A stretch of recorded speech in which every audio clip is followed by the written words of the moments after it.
बीच चला जाता है, जिससे कि ब्लड पूरी बॉडी में सिस्टमिक सर्कुलेशन के थ्रू डिस्ट्रीब्यूट हो जाता है। आपने देखा किस तरह से patent ductus arteriosus hypoplastic left heart syndrome में हेल्पफुल है कि नहीं है? कि अगर लेफ्ट जो हार्ट है वो अनडेवलप्ड है और उसमें जो ब्लड आ रहा है वो केपेबल नहीं है कि वो ब्लड को एओर्टा के थ्रू पूरी बॉडी में डिस्ट्रीब्यूट कराए, तो फोरामेन ओवाले से जो प्योर ब्लड है लेफ्ट एट्रियम से लेफ्ट राइट एट्रियम में आ जाएगा, राइट एट्रियम से फिर वो राइट वेंट्रिकल में जाएगा और वहां से वो ऑक्सीजनेटेड ब्लड जो है वो पल्मोनरी आर्टरी से जब जा रहा होगा तो रास्ते में पेटेंट डक्टस आर्टेरियोसिस पड़ेगी, जो कि एक रास्ता है जो एओर्टा और पल्मोनरी आर्टरी को जोड़ता है। तो ये पेटेंट डक्ट जो है ये थोड़ा सा ब्लड को एओर्टा में भी डाल देगा, बांट देगा दो हिस्सों में ब्लड को, जो एक ब्लड लंग्स में प्योर होने के लिए जा रहा है और दूसरा ब्लड को बॉडी में डिस्ट्रीब्यूट किया जा रहा है। बात समझ में आ गई? इसी तरह से जो पेटेंट फोरामेन ओवाले है वो जो हाइपोप्लास्टिक लेफ्ट हार्ट सिंड्रोम है उसमें किस तरह से बेनिफिशियल है? इस तरह से बेनिफिशियल है कि अगर पेटेंट फोरामेन ओवाले है तो लेफ्ट हार्ट में लेफ्ट एट्रियम में जो ब्लड आएगा वो ऑटोमेटिकली राइट एट्रियम में आ जाएगा, राइट एट्रियम से ब्लड राइट वेंट्रिकल में जाएगा और यहाँ से पल्मोनरी आर्टरी के थ्रू जब लंग्स में जा रहा होगा तभी रास्ते में उसको थोड़ा एओर्टा में भी भेज दिया जाएगा ताकि थोड़ा सा जो ऑक्सीजन रिच वाला ब्लड है वो टिश्यू को बेनिफिट पहुंचा सके। आपको क्या ये दो बातें समझ में आ गई हैं? हाइपोप्लास्टिक लेफ्ट हार्ट सिंड्रोम में पेटेंट डक्टस आर्टेरियोसिस और पेटेंट फोरामेन बेनिफिशियल होते हैं। क्या ये दो बातें आपको समझ में आ पानी तो आधा क्या ये बातें समझ में नहीं आई हैं? आ गई सर। आ गई ना? फोरामेन ओवाले है, पेटेंट डक्टस आर्टेरियोसिस है, तो बच्चे को अगर हाइपोप्लास्टिक लेफ्ट हार्ट सिंड्रोम है तब भी वो कुछ दिन तक कुछ महीने तक जिंदा रह जाएगा और जब तक वो जिंदा रहेगा तो हमें क्या करेक्शन करना होगा? उसके मेट्रल वॉल को रिप्लेस करना होगा, उसके वेंट्रिकल को रिप्लेस करना होगा, लेफ्ट एट्रियम, लेफ्ट वेंट्रिकल और suturing of, closing of, clapping of patent ductus arteriosus and suturing, clapping, covering of foramen ovalis, patent foramen ovalis. समझ में आ गई बात? डायग्राम आपके सामने है। एग्जाम में अगर क्वेश्चन हम आपको देते हैं और उसमें आपने डायग्राम बिना बनाए पैथोलॉजी को सिर्फ बी मिलेगा और बी माइनस भी मिल सकता है। वो अगर सारा कुछ लिखेंगे तो आपको अच्छे मार्क्स मिलेंगे। सारा लिखने का मतलब ये होता है कि आपको सारा कुछ याद है, आप चीजों को अंडरस्टैंड कर सकते हैं, डायग्राम में खूब अच्छा अच्छा लिख के दिखा सकते हैं, ज्यादा पेज नहीं भरेंगे, दो चार्ट के हिसाब से समझा देंगे।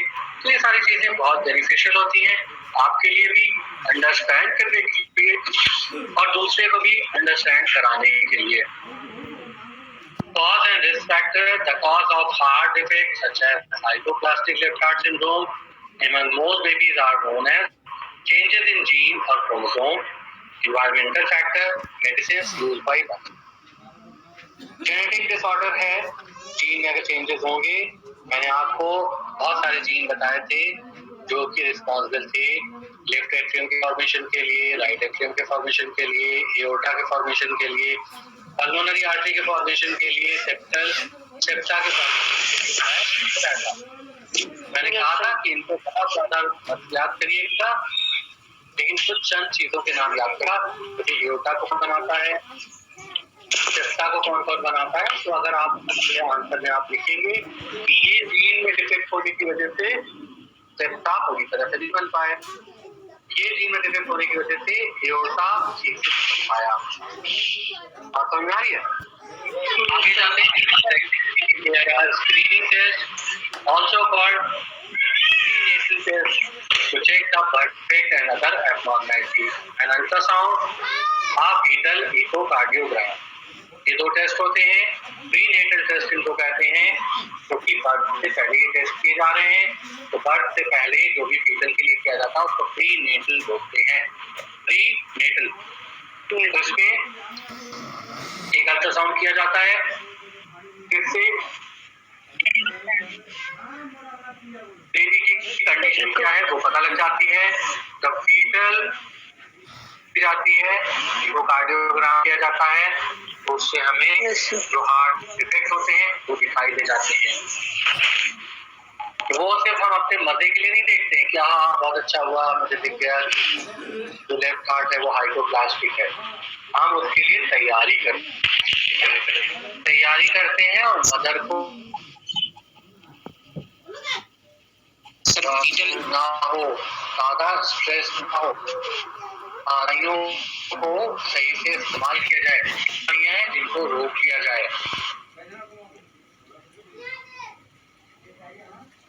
After the baby is born, baby with hypoxia syndrome might not have trouble for the first few days of life, while the patent access arteriosus and patent foramen ovale are open. Develop signs after these openings are closed, including problem of breathing, weak pulse, ashen or bluish skin color. During a physical examination, heart murmur, heart during auscultation. Neobart first oximetry screening. Now, low level of oxygen in the blood can be sign of CCHD. Chronic congenital heart disease. Critical congenital heart. ठीक है, critical congenital। तो ऐसा होगा कि आप बच्चे को जब एग्जामिन करेंगे उसके स्टेथोस्कोप से उसके हार्ट को सुनेंगे तो उसमें मरमर सुनाई देगी। मरमर्स वो साउंड होते हैं जो कंस्ट्रिक्टेड वाल्व से जब ब्लड पास होता है ऐसा साउंड होता है, साउंड सुनाई देगा। नॉर्मली ऐसा साउंड वीक पल्स होगी क्योंकि कार्डियक आउटपुट बहुत कम होगा, इसलिए पल्स बहुत वीक होगी। एशन और ब्लूइश स्किन कलर। एशन एंड और स्किन कलर मतलब जो स्किन का कलर है ठीक है। उसके बाद जो पल्स ऑक्सीमीटर से उसका ऑक्सीजन सैचुरेशन चेक करेंगे तो वो बहुत कम आएगा। ठीक है। मेडिकेशन में क्या करते हैं? Strengthen the heart muscles, lower their blood pressure to help the body get rid of extra fluid. Nutrition: some baby with hypoplastic left heart syndrome become tired while feeding and do not eat enough to gain weight. To make sure babies have a healthy weight gain, a special high calorie formula might be prescribed. Some baby become extremely tired while feeding, might need to be fed through a feeding tube. जो बच्चे खाना खाने में थक जाते हैं ये बच्चों के लिए जो ये एपिगैस जो आपका इसमें काइल्स ट्यूब के हम फीडिंग ट्यूब के बारे में बताया था, जो नेसोगैस्ट्रिक ट्यूब होती है जो नाक से स्टमक में डाली जाती है, वो ट्यूब डालती जाती है। उस ट्यूब के जरिए बच्चे के पेट के अंदर खाना, स्टमक के अंदर खाना पहुंचा दिया जाता है। इस तरह का खाना, बिरयानी नहीं,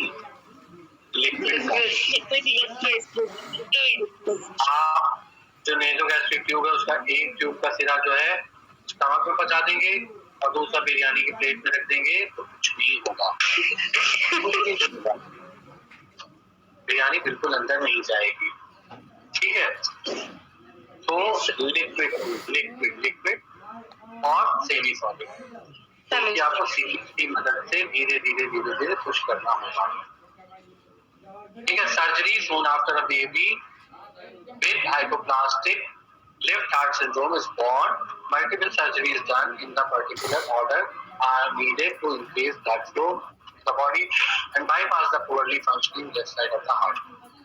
The right ventricle becomes the main pumping chamber to the body. These surgeries do not cure hypoplastic left heart syndrome but help restore heart functioning.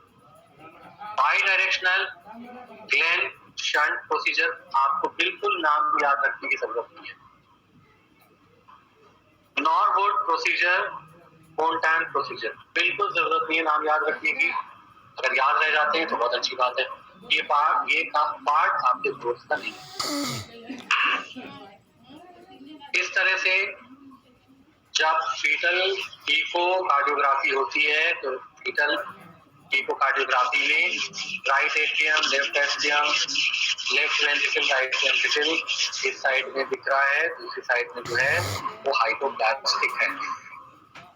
Left ventricle देखिए कितना छोटा है, हाइपोप्लास्टिक है. यहाँ पे सेप्टल ये देखिए ये कितना, ये वाला कितना हाइपोप्लास्टिक है.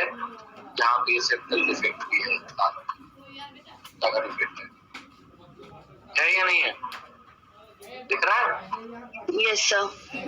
यस. यहाँ पे ये सारा कुछ नॉर्मल है.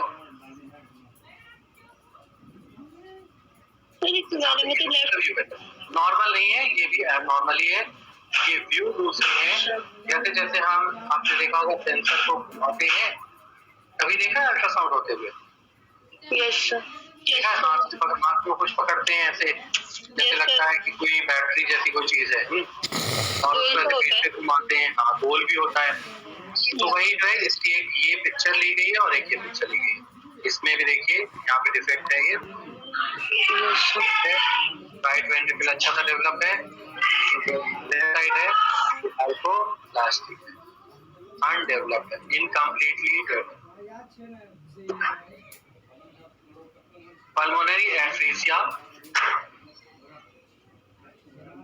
पल्मोनरी एट्रीसिया जल्दी से कर लेते हैं, बहुत ज्यादा इसमें प्रॉब्लम की कोई बात नहीं है. कितने देर का है? हाँ, बहुत छोटा सा है. इसके बाद इस साइड हम आपको भेज देंगे और क्वेश्चन भी बताएंगे कि आपको क्या question. Pulmonary atresia is a form of heart disease in which the pulmonary valve does not form properly. It is a congenital heart disease. अब आपको पता लग गया कि अगर पल्मोनरी एट्रेसिया है तो उसमें जो पल्मोनरी वाल्व हैं वो ठीक से डेवलप नहीं, तो नहीं होंगे तो क्या आपको बताएगी. In the pulmonary atresia, the fused valve deflate from a solid sheet of tissue where the valve open should be. This blocks normal blood flow to the lungs. Because of this defect, blood from the right side of the heart cannot go to the lungs. This condition is linked with another type of congenital heart defects called the patent ductus arteriosus. ये जो defect है कभी अकेला नहीं होता, ये pulmonary patent ductus arteriosus के साथ होता है. पेटेंट डक्टस आर्टेरियोसिस किस तरह का डिफेक्ट होता है, उसमें क्या देखने को मिलता है?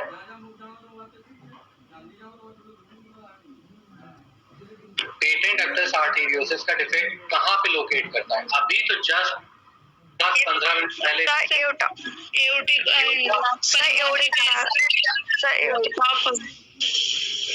बिल्कुल सही, एओर्टा और पल्मोनरी आर्टरी साथ में. हाँ, इसलिए पेटेंट डक्टस आर्टेरियोसिस. तो जो पल्मोनरी एट्रेसिया है, पल्मोनरी एट्रेसिया का जो डिफेक्ट है वो पेटेंट डक्टस आर्टेरियोसिस के डिफेक्ट के साथ देखने को मिलता है. पल्मोनरी एट्रेसिया में अकर विद और without a ventricular septal defect. इसमें कोई वेंट्रिकल सेप्टल डिफेक्ट होने का पॉसिबिलिटी हो भी सकता है, नहीं हो सकता. If the person does not have ventricular septal defect, the condition is called pulmonary atresia with intact ventricular septum. If person has both problems, the condition is called pulmonary atresia with PSP. आपको अगर difference दिखने को पूछा जाएगा कि pulmonary atresia with intact ventricular septum and pulmonary atresia with VSD, दोनों को differentiate आप कर लेंगे. तो लिख ही सकते हैं कि उसमें जो वेंट्रिकल सेप्टल डिफेक्ट होता है वो नहीं प्रेजेंट होता है, वेंट्रिकल प्रेजेंट होता है. ठीक है सर, एक बार और बताइए. अच्छा देखिए, जो पल्मोनरी एट्रेसिया है, पल्मोनरी एट्रेसिया वो जिसमें पल्मोनरी वॉल ठीक से नहीं बनी। पल्मोनरी एट्रेसिया की जो बीमारी है ये कॉन्जेनिटल हार्ट डिफेक्ट है। ये हार्ट डिफेक्ट जो है उसमें जो डिफेक्ट है वो हमेशा ज्यादातर पेटेंट डक्टस आर्टेरियोसिस के साथ ही प्रेजेंट होता है। साथ में यहाँ तक की बात समझ में आ गई। उसके बाद Yes, sir. साथ एक और डिफेक्ट भी पाया जाता है जिसको कहते हैं वेंट्रिकल सेप्टल डिफेक्ट। तो जब वेंट्रिकल सेप्टल डिफेक्ट पाया जाता है तो पल्मोनरी एट्रेसिया को कहते हैं pulmonary atresia with ventricle septal defects. In case where ventricle septal defects is not present with pulmonary atresia, this condition is known as pulmonary atresia with intact ventricle septum, मतलब जुड़े हुए septum के साथ कोई वहां पे परफोरेशन नहीं, वहां पे कोई मेम्ब्रेन ब्रेक नहीं है, ठीक है। और जो वेंट्रिकल सेप्टल डिफेक्ट्स के साथ जो डिफेक्ट होता है वो टेट्रालॉजी ऑफ फैलोट का बहुत ही एक्सट्रीम फॉर्म होता है। टेट्रालॉजी ऑफ फैलोट का बहुत ही एक्सट्रीम फॉर्म होता है। ये बात कोई जरूरी नहीं है, आपको याद रखना कोई जरूरी नहीं है, डरने की जरूरत नहीं है। अगर मैं भूल गया, मैं भूल गई तो ये डिफेक्ट जो इसको टेट्रालॉजी ऑफ फैलोट का बहुत एक्सट्रीम फॉर्म है, इसमें कोई घबराने की जरूरत नहीं। नॉर्मल हार्ट इस तरह का है, देखिए ये आपका राइट एट्रियम है, यहाँ पर राइट वेंट्रिकल है, जहाँ से पल्मोनरी आर्टरी स्टार्ट हो रही है और ये पल्मोनरी आर्टरी के छोटे छोटे वाल्व दिख रहे हैं, ठीक है। अब यहाँ पे क्या है, ये राइट एट्रियम है, ये राइट वेंट्रिकल है, राइट वेंट्रिकल से पल्मोनरी आर्टरी जा रही है, निकल रही है, लेकिन इसके वाल्व है एबनॉर्मल है, पूरे ही बंद हो रहे हैं एक तरह से। तो यहाँ पे देखिए एट्रियल सेप्टल डिफेक्ट प्रेजेंट है, यहाँ पे एट्रियल सेप्टल डिफेक्ट प्रेजेंट है। यहाँ पे जो ये फोटो है उसमें एट्रियल सेप्टल डिफेक्ट दिखाया गया और यहाँ पे पेटेंट डक्टस आर्टेरियोसिस दिखाई गई है जिसमें एओर्टा जो है वो पल्मोनरी आर्टरी के साथ अपना रिलेशन बना रहा है, ठीक है। यहाँ पे वेंट्रिकल सेप्टल डिफेक्ट भी होना चाहिए था। देखिए ये तो मस्कुलर पार्ट है वेंट्रिकल का और ये मेम्ब्रेनस पार्ट है, मेम्ब्रेनस पार्ट में डिफेक्ट होना चाहिए था, तो वेंट्रिकल सेप्टल डिफेक्ट हो जाता है ये। तो ये जो डिफेक्ट है ये किस तरह का है, ये डिफेक्ट है इंटैक्ट वेंट्रिकल सेप्टल डिफेक्ट।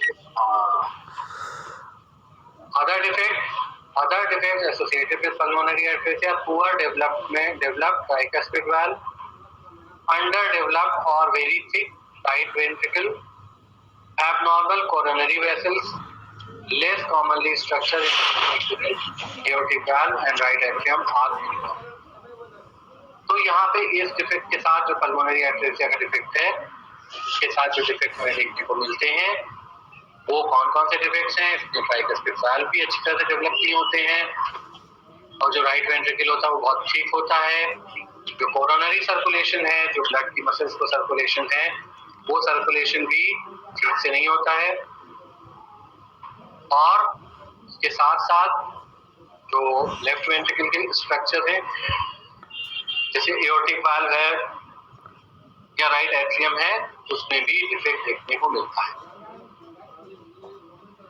यहाँ पे पल्मोनरी वाल्व दिखाए गए हैं जो कि नॉर्मल है, इस तरह से यहाँ से ब्लड आता है और इन वाल्व को खोल के ऐसे चला जाता है लेफ्ट लंग में और राइट लंग दोनों में। Symptom: bluish colour of skin, fast breathing, सब ब्रीदिंग डिफिकल्टी है, फटीग है, बच्चा थक जाएगा जल्दी, पुअर ईटिंग हैबिट, खाना उसको नहीं पसंद आएगा, और शॉर्टनेस ऑफ ब्रीथ तो है ये, वो 2 बार रिपीट हो गया। फास्ट ब्रीदिंग नहीं, hyper ventilation and hypo. Next auscultation पे हमें पेटेंट डक्टस आर्टेरियोसिस का जो मर्मर है वो सुनाई देगा। फॉलोइंग टेस्ट हम कर सकते हैं: चेस्ट एक्सरे करेंगे, इकोकार्डियोग्राम करेंगे, इलेक्ट्रोकार्डियोग्राम करेंगे, हार्ट की कैसे पल्सेशन करेंगे, पल्स ऑक्सीमीट्री से ऑक्सीजन के लेवल को चेक करेंगे। हार्ट कैथेटराइजेशन इसलिए करेंगे कि उस कैथेटर को डाल के हम थोड़ा सा पल्मोनरी वाल्व को डायलेट करने की कोशिश करेंगे, फैलाने की कोशिश करेंगे, ठीक है। यस ये इकोकार्डियोग्राफी है जिसमें वेंट्रिकल सेप्टल डिफेक्ट और रूडिमेंट्री पल्मोनरी वाल्व आपको देखने को मिल रहे हैं। वाल्व है, वेंट्रिकल है। सर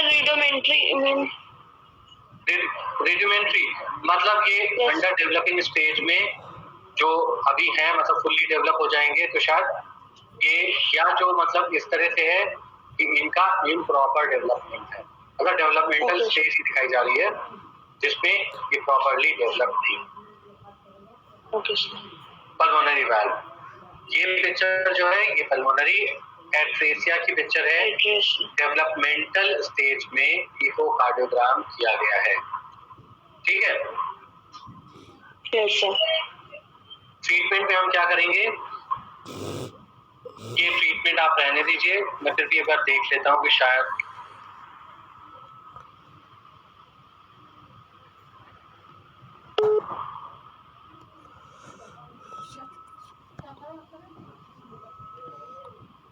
biventricular repair देख लें। This surgery separates the blood flow to the lungs from the circulation to the rest of the body by creating two pumping ventricles.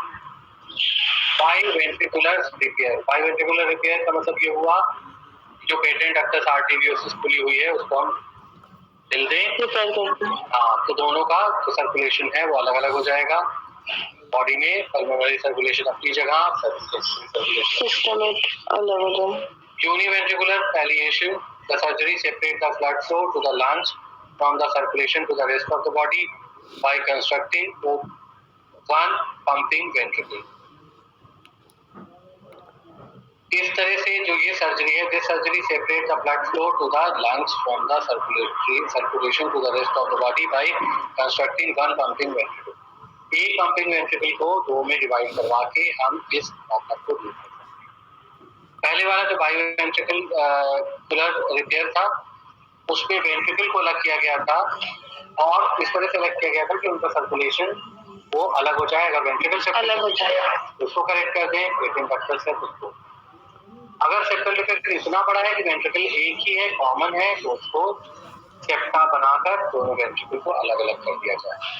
इतना तक करने के बाद अगर कुछ भी हो रहा है तो भाई ऐसा करो कि हार्ट को ही चेक कर दो, पहले हार्ट से निकाल दो और दूसरे हार्ट से लगाओ।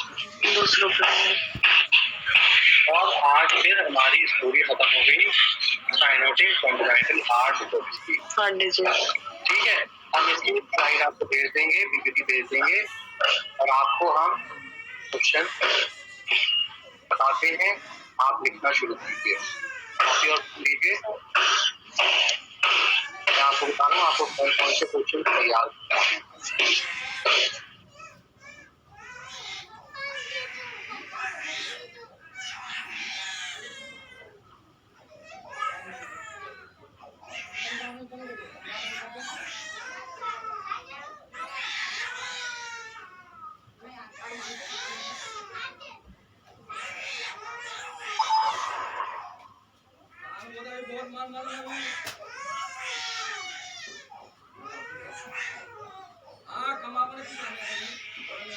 टेट्रोलॉजी ऑफ फैलोट को लिखिए।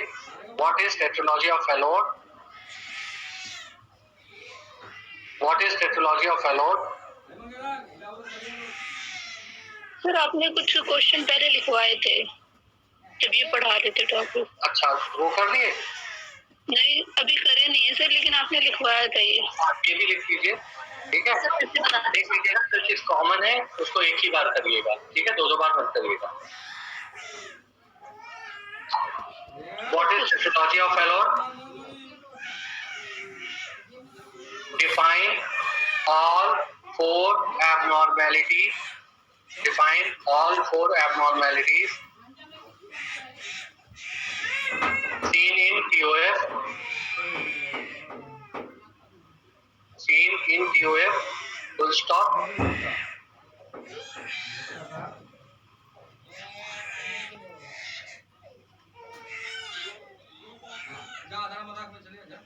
Sir seen in TOF.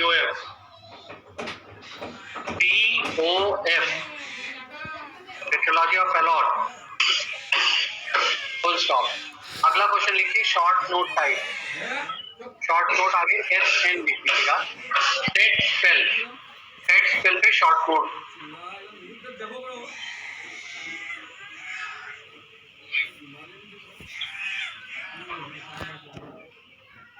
जब हमने आपसे हिस्टोलॉजी ऑफ फैलॉन पूछा है उसमें हमने चारों एब्नॉर्मैलिटीज के बारे में पूछा है, तो उसमें आपको पैथोलॉजी और मैनेजमेंट भी लिखना होगा। उस क्वेश्चन में आगे ऐड कर लीजिए pathology and management.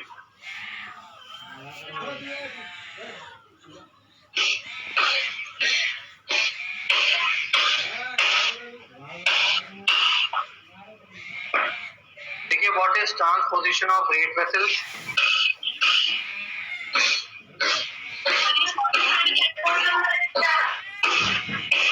Right down the symptoms, trauma risk factor. Sir ये sir what is transposition of blood vessels के बाद क्या लिखा है आपने? सिम्टम्स, रिस्क फैक्टर,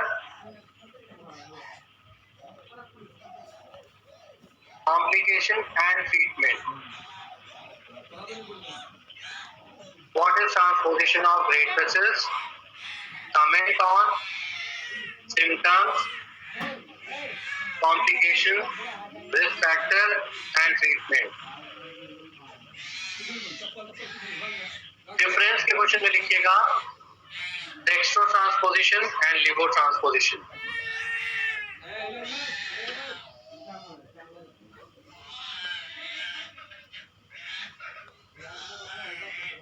आप इसके नोट्स बनाइए या इसी तरह से क्वेश्चन को आप याद कर लीजिए, वो आपका काम है। What is total anomalous pulmonary venous return? What is total anomalous pulmonary venous return?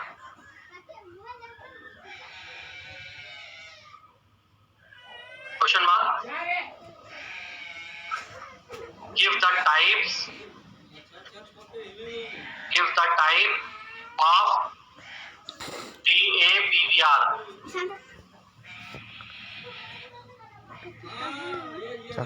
Sudah purwe dere parameter yang beraca.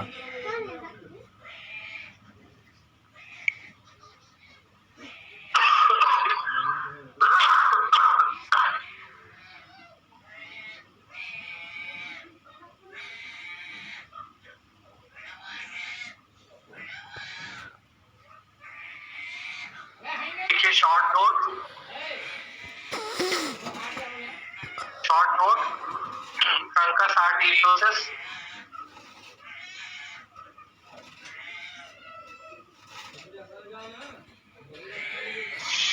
Short note Eisenmenger syndrome, EISENMENGER Eisenmenger syndrome. इन दोनों पे शॉर्ट नोट लिखना है, लॉन्ग क्वेश्चन नहीं होगा।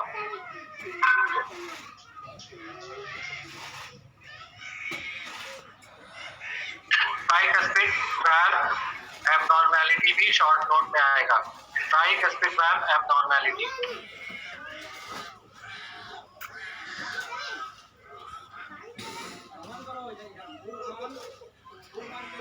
Abstain anomaly short note में आएगा।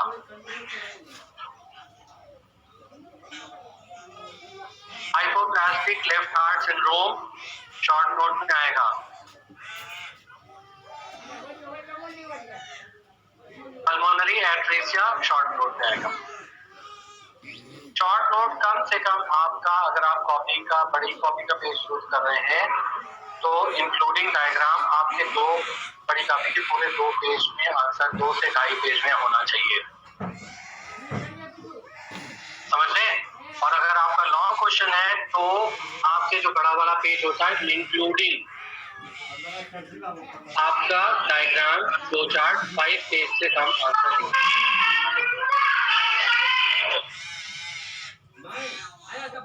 Okay sir. Material अच्छा होना चाहिए।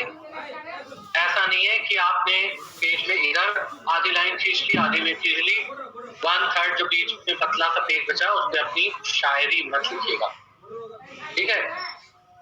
शायरी लिखी जाती है ना बीच में पेज में, पोयम पोएट्री, वैसे मत लिखिएगा, पूरा पेज में अच्छे से लिखिएगा, अच्छे से साफ सुथरे डायग्राम बनाइएगा।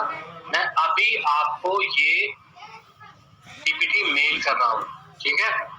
आप लोग अपना काम करना है, पढ़ना है, सीखना है तो वो जो प्रैक्टिकल मैंने कल आपको बोला था सबके पास राइटिंग फॉर्म में है? Yes sir. अभी आप जो भी मटेरियल होगा मुझे मंगवाना होगा, मैं डेट बताऊंगा, आप किसी और को मत भेजिएगा, सलमान सर को मत भेजिएगा, ठीक है? उनके भेजिएगा। बहुत अच्छी तरह से ये बात समझ लीजिए, वो मटेरियल आपको किसको भेजना है? आपको। मुझे भेजना सर को। हाँ सर हाँ बताइए सर, जो आपने कल दिखाया था वही वाला ना? अरे भाई मैंने अभी कुछ भेजने की बात नहीं कही है, आप परेशान मत होइए, जब हम भेजने की बात करेंगे ना तो हम देख, लेकिन आप काम करते रहिए, तब हमसे 5-5, 6-6 दिन का काम मत, 7 टाइम मत मांगा करिए, क्योंकि देखिए 5 लोगों का हमने फोल्डर में डाला आज, 5-7 लोगों ने कल भेजा, फिर मैंने ढूंढ के मेल से फोल्डर में डाला। सिर्फ आप लोगों के मेल नहीं आते, और भी बहुत सारे मेल आते हैं, फिर उसमें ढूंढने में बहुत काम करना पड़ता है। तो हम जो डेट आपको बताते हैं, हम रोज आपसे कहते हैं आप लिखने का काम किया कीजिए। तो आप घर में आपको होमवर्क मिलता था ना जब आप कॉलेज में थे, तो आप करिए ना, करके रखिए ना, घर में भी लोगों को दिखना चाहिए कि पढ़ाई हो रही है। आप बैठते हैं, फिर उसके बाद होमवर्क क्या करिए, लिखा करिए, अपने सारे क्वेश्चन तैयार करके रखिए। अगर मैं कभी मंगवाने के लिए कुछ कहूँ तो आप भेज दीजिए। फिर आप 5-6 दिन मांगते हैं, क्यों मांगते हैं भाई, किस लिए मांगते हैं? आपके सिर्फ 2 काम है, एक खेलना कूदना और एक पढ़ाई करना, या फिर घर के छोटे मोटे काम कर देना। इससे ज्यादा आपके कोई काम थोड़ी है कि आपसे कोई कहेगा कि पैसा कमा के लाओ, बाहर जाओ, काम करो, भी करो, ऐसा तो नहीं होता ना। हाँ, दोस्तों के साथ चैट करते हैं, फेसबुक देखते हैं, उसके लिए भी टाइम निकाला जाता है, या प्रेयर करते हैं उसके लिए टाइम निकाला जाता है। इसके लिए टाइम निकाल के लिखने का काम तैयार करके रखिए। जो लोग नहीं लिख पाते हैं, जब हम डिक्टेट करते हैं तो वो उन लोग की हेल्प लें जो लोग लिख लेते हैं। अब उसी रात में आप लोग गड़बड़ सारा काम करते हैं दौड़ के कि बस कल जमा करना है, परसों जमा। फिर मेरे पास आप मैसेज करते रहते हैं कि मुझे 5 दिन का टाइम, मुझे 10 दिन का टाइम। तो गलत बात है ना ये। जब इतना टाइम मिल रहा है तो फिर आपको टाइम से काम करना चाहिए। Yes sir. है कि नहीं है? बहुत अच्छी बात है। आप अटेंडेंस बोलिए आपकी। Present sir. आपकी present sir. Ayesha Aagya present sir. Amber present sir. Arifa Shakeel Atifa Khan Farhan Azhar present Karim present sir.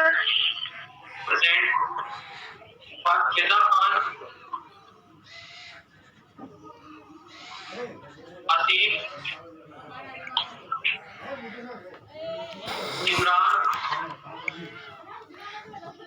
इंशा present sir. Iqra present sir. खुशबू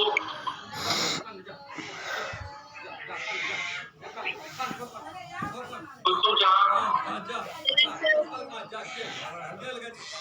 लाइबा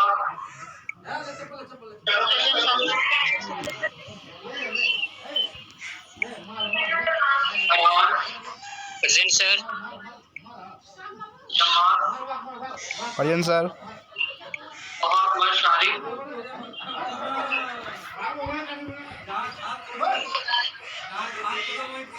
मुनीबा प्रेजेंट सर। मीरा